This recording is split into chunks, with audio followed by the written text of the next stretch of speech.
Welcome to Emerging Franchise Brands, the podcast that introduces you to the visionary founders of America's fastest growing franchise opportunities. We'll also hear from industry pros as they share what it really takes to achieve the elusive milestone of 100 plus locations. I am your host, Frank Fiume, founder of I9 Sports, and my 20-year journey from inception to acquisition has given me a unique perspective on how to succeed in franchising. Join me as we welcome today's guest. Hello, everyone, and welcome to the Emerging Franchise Brands podcast. On today's show, I have the co-founder of 5 Iron Golf, Jared Solomon. Jared, welcome to the show. Thank you for having me. Well, thanks for coming on. All right, Jared, so why don't you tell us all about 5 Iron Golf? What in the world is this company? What do you guys do? It's a great question. So 5 Iron, if I were touring you through a location, I would say 5's for Fifth Avenue, Irons for the Flatiron District. Our first locations, 19th and 5th, right here in Manhattan, New York City.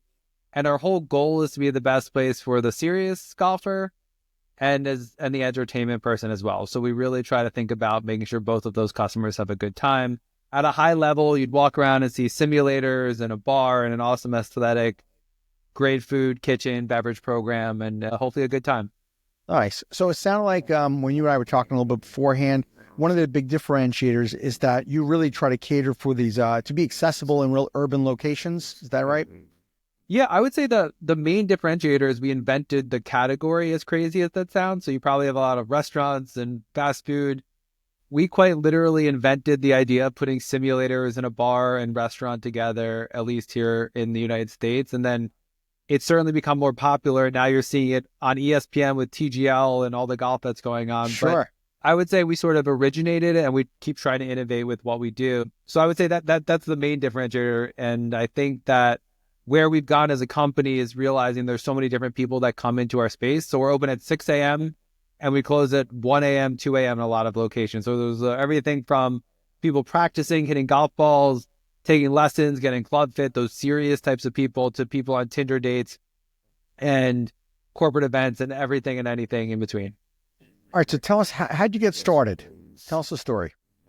Great question. So I went to undergrad at Hamilton College in upstate New York. Then I went to law school with my wife at Columbia. So that's how we got to New York City. She's another co-founder with me. And it was a tough job market.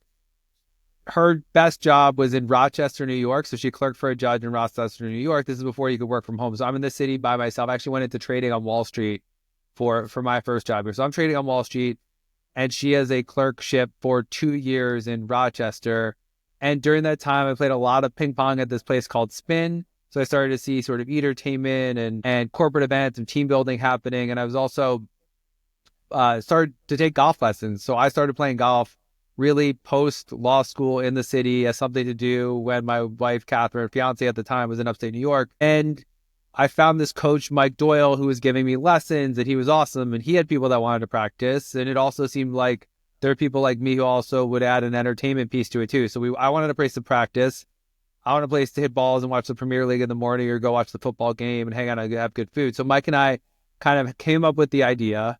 Then, like I said, Catherine is that third co-founder with Mike. And then the fourth one was Catherine's co-counselor at camp, Nora. And those are the 4 founders. Nora, we paid very little bits of money to go say like, hey, can you go find real estate and liquor license and all these things? And Nora and Catherine just grinded early on figuring it out. And then we had to convince the landlord, hey, we want to do indoor golf with a bar and restaurant. And nobody even at that time knew what we were talking about, right? So we almost gave up on it. We eventually find a landlord to say yes. We go for it. That's our 19th and 5th location. And then from there, just trying to give the people what they want. Wow. All right. So what about when you, so you have this idea and you tell Catherine, what did she think? She has been supportive. So before this, I was a professional poker player. And then I went to work on Wall Street, turning down a much more typical job working at a law firm. Right. So okay. She, I think, knew what she was getting herself into and has been supportive ever since. She's actually our chief legal officer to this day. So multiple rounds of private equity, investment, strategics. And I'm proud to say she's still our chief legal officer. Nora is our chief development officer. So if you go into 5 Iron and you are blown away by the design, that's Nora. Wow. And Mike Doyle is our chief golf officer, sitting on the top of a lot of revenue and really managing speaking at the PGA show, managing an entire business. And truly that is unprecedented, I think, in our world of investments and things like that the four of us are still largely sitting on top and controlling the direction and vision of the company. Wow. One of the things that's really unique, Jared, about your company is the number of company-owned locations before you franchised. I talk to so many founders and they mostly, they'll have like one corporate location, maybe two, definitely single digits. But I see here you've got 26 corporate-owned locations. And so you just started franchising in 2022 and have 7. So would you share with me your thoughts on, as you were going in this direction of company-owned locations, what prompted you to say, hey, you know what, I think we want to start franchising? Because 26 is that's an awful lot. That's a big commitment. Yeah, look, I think those people are crazy, and I don't know how they do it, that do one location and then franchise. I'm barely comfortable now franchising, right? People are putting so much faith in the 5-Iron brand and our systems and processes, and I'm starting to see it pay off and add value to the franchises, but I've never been comfortable. There's things that we do so poorly and need to improve on, and on all facets of the business. So I really didn't want to do it until we felt comfortable. And honestly, it took a lot of convincing in general. I mean, people are taking small business loans and raising money, and it just means a lot to open a 5-Iron, and it's a big investment. So I would say eventually the demand, it was like, all right, let's do this thing. And that's kind of how we got started in franchising. We went through the process, which takes a while and whatnot. But I think our advantage is we are not relying on the franchise pipeline. It is an addition and supports the overall business, which means that we can make sure that we're defending our franchises, picking the right location, supporting them with whatever we need to. And honestly, at this moment, treating them in a lot of ways like corporate locations. And really, that's how I think about them in general. So we waited, I think, probably longer than most. But to me, that has been to the massive benefit of the franchises that we do have and the future ones, feeling like we actually have some type of infrastructure here at 5-Iron. That's a huge, huge advantage because most of us, and I'm included, where I only had a couple locations and I was like, okay, that's it. I'm ready for franchising. And then I quickly got, I got punched between the eyes. I thought I knew everything about systems and processes until I realized to teach somebody how to run the business was totally different than how to teach them how to operate on the day-to-day. 100%. And look, 5-Iron is not a small 1,000 square foot cookie shop. That's super easy. And you get the cookies and you Right. heat them up and everything. By the way, in many ways, I'm jealous of those businesses. I don't say that. I don't say that as a negative, but it's a commitment. It's a whole performance side. We have to learn about instructions, leagues, club fitting. And then, on the hospitality side, you're really running a restaurant and an event business. So it's complex enough that you want to find the right people to actually be doing it to begin with. And I think that's one of the reasons I've always felt, let's make sure we know what we're doing. Not that we do, but to the extent that we can before we start, getting other people involved. Right. Were you the one that needed your arm twisted to franchise then? I Who was. was it that needed or you were the one that needed the convincing? I was. And I was for all of those reasons. And it was never, people say all the time about franchises, representing your brand and the concerns over that. I'm actually the other way. The franchisees, at least the ones that we have, I'm so confident in them that they are representing the brand in a way that we see fit. This is a company, we didn't raise private equity money. We didn't even know what private equity was, right? Mm-hmm. It was my wife and a little bit of money, and we put it into the business, and we did sweeping the floors and in the kitchen and every single thing that anyone's ever done that started a business and operated, right? But nowadays I see companies that raise money and then they start, and it's great for them. That was not our origin story at all. It was really starting from our own company, building locations off of profits, and then the private equity came in. But I think, honestly, what I see in our franchisees is more of us in the early days of me, Mike, Nora, and Catherine just running around with our head chopped off. And that is why I believe that the numbers so far from the franchisees are so good, and that's part of their success for sure. Yeah. Well, tell me, how did you find your franchises, the first 7? Where'd you get them? Were they referrals? Were they through marketing efforts? Yeah, 90% of them are people that we know within our network, members of 5-Iron that said, hey, if you ever do this, we'd love to bring it to Florida, right? That was our, Bill, who just signed a 12 site deal for Florida. He was our 7th member, right? He was a member back in the day. He's been around for a long time. He's seen the growth of the company, and he's the one who wanted to do that. Our Dubai franchisees, same thing, member of Five Iron, spent a lot of time there. We're in our leagues. Really, it's been a lot of organic growth. And that's also something that I'm proud of too, that it's actual customers enjoying the experience enough saying, hey, I want to go do this thing. And tell me, Jared, I'm kind of thinking about, the way your business model is. I would imagine franchisees really need to have that clarity. Are they in the golf business or in the food and beverage and entertainment business? Because I can only imagine what training and support looks like, because there's really almost like two completely different sides of the business. For sure. So we split our company into performance and social. Both are golf, but you have the performance side of the business and the social side of the business. I think both of them are equally as important. And, back to that question on differentiators, you have, a Top Golf, for example, that is very much on the entertainment side of the business. Great company. They're investor in Five Iron. And then you might have like a Golf Tech or a Club Champion, someone that's much more focused on the golfer. Both of those, what differentiates us is that we do both. Now, at the same time, our competitors are going to say, why would you do a corporate event at Five Iron? They have golf lessons. Like, that's not going to be fun. And at the same time, why would you take a golf lesson at Five Iron? The group next to you is eating quesadillas and drinking beer. So I think the magic of Five Iron, when we get it right, is that you're really bringing that ecosystem together and building something that's special. What it takes, to your question, is an incredible ecosystem. I was just looking at our sort of tech footprint. We're using 50 plus softwares to sort of manage everything from HR to in-sim ordering, our app, waiting lists. There's so much technology that goes on, and obviously a great corporate team and franchising support team that helps with that as well. But it is certainly not easy. And I think what is not easy is also sort of what makes Five Iron special. Yeah. How big is the corporate team? Yeah, the corporate team's about 50 people, depending on sort of where you would cut it up. And, it ranges from an awesome marketing team to, we have a president of new ventures that spends his entire day, Martin, he's unbelievable, working on our app and gaming. And, we innovated in this space to begin with. Like, how do we make sure that we're staying ahead of the game with the technology and gaming and tournaments and everything else that's out there and you can do with the simulators and how dynamic they are. So, there's all that support that was originally built for corporate stores in many ways that is also there to support the franchisees as well. Even, events, we split those up into event sales and then event production, and just being able to talk to the Erie team, for example, about how to work event sales and the software triple seat that we use and how to use it and how we use it. And then on the event production side and the, how to use Square and all that. So I think the systems and processes and everything that we've learned there and just teaching that and be able to sort of get the franchisee started on the right foot, it has been a huge benefit to them.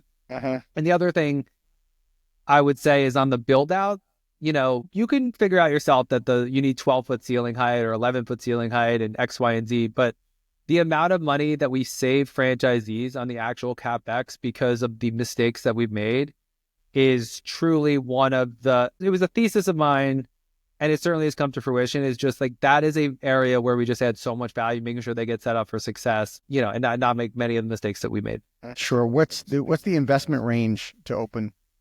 Yeah, I don't get this wrong from what's in the FDD, as that's, apparently a cardinal sin in this world. But I would say, a lot of it depends on the landlord's contribution in terms of helping support of the build out and everything. But I would say you're looking at probably a minimum $700,000 to, really up to sort of what you can dream of doing, which could be $2-3 million, for a really flagship site in a place like Dubai. Those guys went above and beyond. They're close to 30,000 square feet. It has a whole miniature golf course, roof deck, bar.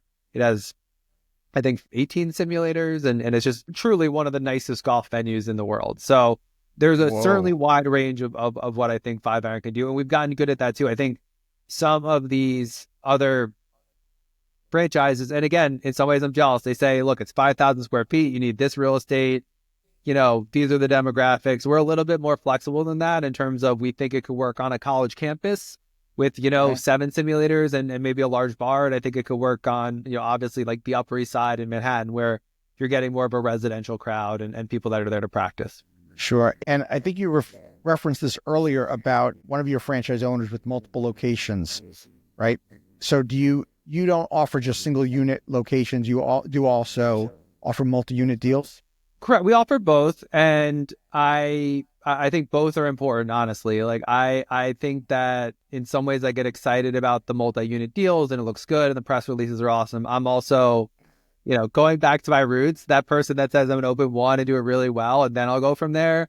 I don't know. I have a soft spot in my heart for that. In some ways I think people almost get over their skis with I know True. how hard it is to do 3 locations. The idea that we're gonna do 5, 6, 12.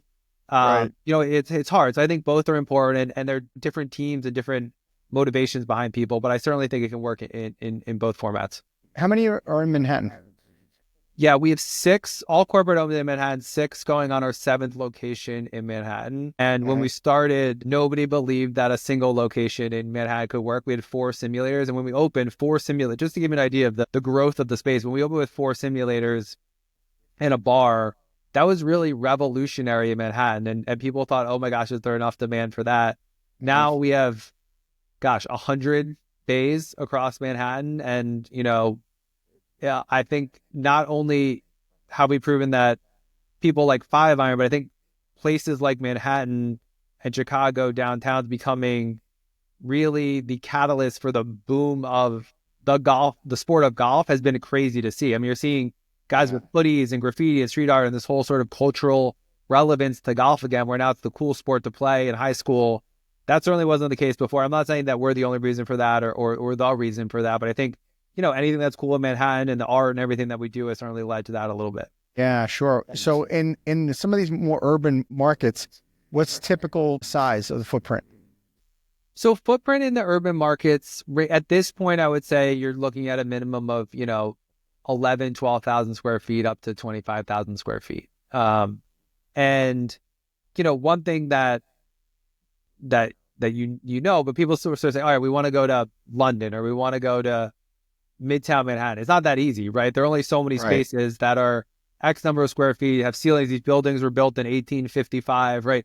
It's not that easy to even find, let alone zoning and all the other sort of regulations and everything. So, it's not as easy as just saying, hey, we want to go here, especially in these cities. So you're kind of working around the building designs and the restrictions and permitting and zoning and all that stuff just to find a spot.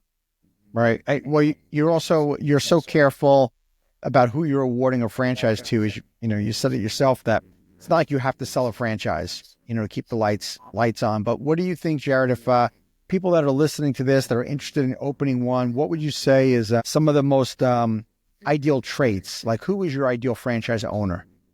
I think it's someone that wants to be there, right? And it doesn't mean you're going to be there forever. It doesn't mean that you're not going to hire a general manager or a team of people. But I think you should like hospitality. I'm going to have Setting the Table here, my Danny Meyer book, right next to me at all times. And you should get excited about that stuff, right? You should make, if people leaving happy is something that you enjoy and you like, reading people and complimenting on this and that and getting them the extra beer or drink or, comping them for their next visit, like those types of instincts will make you successful at a Five Iron. That's a great way of looking at it. I would imagine there's people that inquire and they think they're in the golf business, but they're really in the hospitality business, and golf is part of it, but it's ultimately making people feel good. It is. And there's a lot of things. I mean, it's a crazy Saturday and there's, a sim might have an issue and you have to have an extension or someone shows up late. You're just constantly managing chaos. And I think wanting to be part of that environment and thriving it is something that's really important. But no, and look, I think all of it can be learned. People ask us about our hospitality backgrounds. Like, I was a philosophy major, then I went to work on Wall Street. One of our, none of our founders have a food and beverage background, right? Our first chef hire, we found on Craigslist. We interviewed her in our apartment, our 1-bedroom apartment in New York City. And we were kind of like, all right, like this seems reasonable. We Googled how to build a kitchen, and look, that didn't work out great, but we kept learning and we now have an awesome food and beverage program, a head of culinary and beverage and know how to build a kitchen a whole lot better than we did before. So I think, you certainly can, even if you're not sort of from the hospitality background or from the golf background, like it's stuff that, especially with everything that we've learned, that we can help teach you. Sweet. Jared, since you've been in franchising now this is your 3rd year, what's been your biggest surprise so far? My biggest surprise has been how right the franchisees have been about the locations of where the franchisees should go. I think that you can come in with the idea that you know better on the location and question, man, should we be in Erie? Should we be in Yukon? Should we be in Dubai? Right. And at least, knock on wood, so far the franchisees and their instincts have been right in terms of the geographies. And look, I'll be honest, not all of our instincts on the corporate side have been right? We made some mistakes on location as well. But I think the success of the franchisees with picking locations and the trust that I have in them has been something that I've learned. Very cool. In regards to location, if you're not in an urban market, where's a typical location, especially when you need serious amount of square footage? Yeah, I mean, I think that it can go anywhere. I think that we are, they talk about white space in this world and TAM, and there's just so many markets where this could be. I think in my hometown, Doylestown, Pennsylvania, I think there should be a 5-iron. We're working. It's working in Yukon. It's working in. We just signed a deal. We're about to open in Westchester, so a suburb of New York City. But I think certainly any major suburban markets that can work, and college towns, until, proud to say that all of our locations are profitable. And until I see otherwise, I'm going to keep thinking that as long as it's run well and priced well and supported well by 5-iron corporate, I think that it can do well in maybe more markets than we maybe originally thought. Interesting. So in terms of I don't know about whether it's just markets or just industry trends, whether it's in golf or in the hospitality side, what would you say is kind of an area that you guys are leaning in towards? Is there any new trends that you're seeing?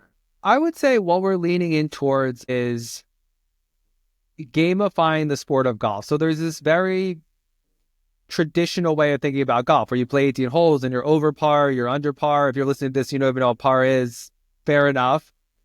It's fine. And you do that one sort of format. I think that you can create different, think of it more like a video game or a campaign where you have loot boxes. And we're not trying to monetize or anything like that, but like different challenges every hole. So you can still be playing a golf hole, but why not have challenges? Can you hook this ball around a tree as part of the hole and get extra points? Can you avoid the bunker and get extra points? And then what can you do with those points? Can you bet those points with your friends? Can you share them with your family? Right. So there's that sort of gamification of the sport of golf that I think is going to introduce people and sort of be a gateway and top of the funnel for other people, sort of carnivalize it. I don't know if that's a word. Yeah, I like that. Sport. Carnivalize it. And then I think for the sport in general, and I think where 5-iron is certainly pushing a lot of capital in the development side, is really tournaments and competition as well. There's a need for, I don't know if you're familiar with chess.com or PokerStars or any of those DraftKings sites, right?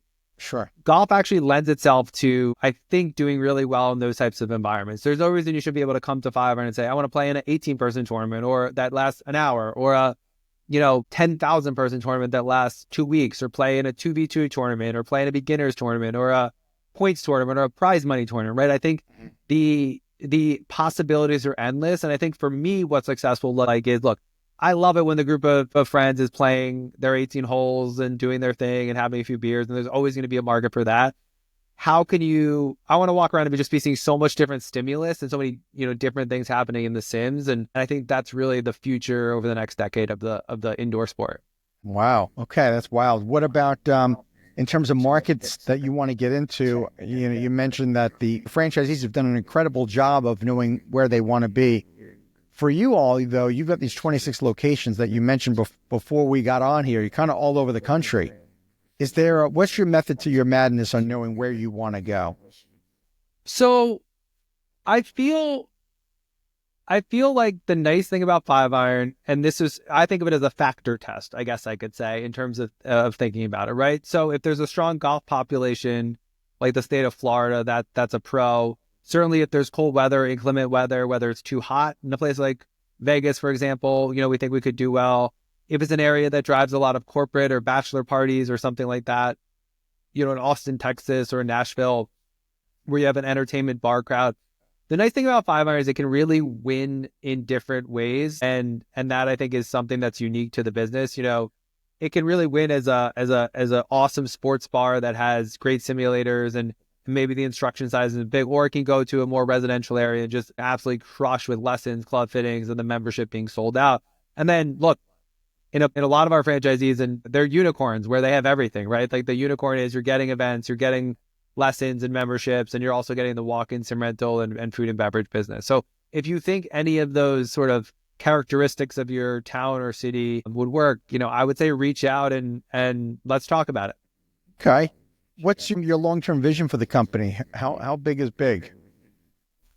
I am terrible at answering that question. You're certainly not the first person that asked. I want to make sure that the next Oakland location does well. I want to make sure that we keep improving our processes and technology. I want to make sure that what's next is peer-to-peer wagering is being launched on our app in hopefully maybe by the time this podcast is released, but certainly in the next couple of weeks. And I want to make sure that there are no bugs in it, that people are using it, that it's fun. And then from there, if that works, we'll move on to the next thing. And really creating a robust app that people use is sort of I would say the goal for this year. And so far, so good with the reviews and whatnot. But yeah, I'm bad at the exit options and the raising capital and everything like that. I just want to make sure that our reviews are good. I still get every single review sent to me we set up a system where every single Yelp and Google review goes to my phone directly, which is not maybe healthy for my marriage, but my goal is to make sure we get less bad ones on there and more good ones. Okay, well, we're not even going to go there, but you have to go back to this peer-to-peer wagering. Expand on that. Yeah, so the 5-Iron app, which I recommend that you download, is something that there's really not anything like it in our space. It started with being able to just book sims and do the basics. We launched rewards last month, which has been a booming success. Think of it as a Starbucks-inspired stars type program where you're just getting some type of loyalty and can redeem it for, a free sim rental every once in a while or a beer or whatever you want to do. So that was sort of step 2. Step 3 is this peer-to-peer wagering. So instead of having, you're betting with your friends anyway, a 5-Iron, now we just make it accessible in the 5-Iron wallet. So you'll be able to store money in the 5-Iron app, in the 5-Iron wallet, and then be able to play with your friends. And it's even cooler than that. We're actually going to incentivize people, especially at the beginning, to make friendly bets and wagers with their friends. So we're going to be giving away those same rewards points to people who use the app for wagers and whatnot. And it's something that we're really excited for. It's something that the people have asked for. We want to make it more fun, engaging, and whatnot. And like I said, we're not taking a VIG or any money off of that. We're just trying to build a feature that hopefully people want to have fun with. Dude, that's leveling up, man. It's competitive already, but you're inviting it. I love it. That's going to be a lot of fun. I think so too. All right, Jared, let's talk about people that are interested in becoming a franchisee. You are obviously so careful about who you bring in. What's some due diligence advice that you give them? Because I know you're not convincing them to say, hey, you got to do this. What do you caution them? Man, I mean, it's a great question. I would say, obviously making sure that it's a comfortable financial investment, which is something that we make sure that we, check and do all of our diligence on our end. And, like I said, I think just being excited about it, being ready to go. You don't need construction experience by any means, but like being ready to dive into that and build a location and whatnot. To the extent that you've operated before anything, that is always a pro. But really, I'm looking for people that are hungry and want to do it and feel like this is, we hear it all the time, like, we have to have this in X city or X town. And that's kind of the person, and I want to go operate, and I want to do it, right? That's kind of the person that we're really, or team of people that we're really looking for. Yeah. The end, I want to operate it, is kind of the key part of it. It is. Yeah. Okay, cool. Hey, if someone was interested in learning more about the franchise, where would they go? Yeah, so you can reach out to me directly. It's Jared at 5irongolf.com. It's JARED at 5irongolf.com, all spelled out. And reach out to me if you're interested or just have questions on the simulator market in general or anything else. I'm happy to help. And look, anyone who's listening, email me if you want a free hour, or want some free drinks at 5 Iron, want to try the membership for a month or something like that and become a customer. By all means, reach out and let me know that you listen to this podcast, and I'm happy to help. Follow us.